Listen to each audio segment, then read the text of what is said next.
受到康瑞台风的影响，台中海线地区吹起强风，部分地区配电线路被吹断，导致停电。台电公司一大早派出195名人力到沙鹿、龙井、清水、大甲等海线地区进行抢修。可以看到台中没什么雨势，但是风势强劲，台电人员一度无法使用吊臂车悬空作业，实在是因为风太大了。最后工作人员是顶着海线12级的强风抢修断掉的电线。来看一下现场的状况。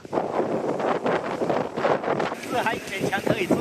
你们的安全帽是不是都要绑得很紧很紧啊？风一吹就快吹掉了。那么可以看到现场树木，还有连路边的公车站牌都被狂风吹得左摇右晃。根据统计，今天早上10点为止，台中地区多达3954户有停电的状况，在高美湿地附近也有104户停电。主要停电原因都是因为强风吹断电线，台电人员为了让民众在台风天有电可用，加紧速度抢修。而目前台风的暴风圈都还没有远离，要是民众有发现电线断掉的情况，可以通报台电来抢修，千万别自己捡拾或触碰电线，以免发生触电危险。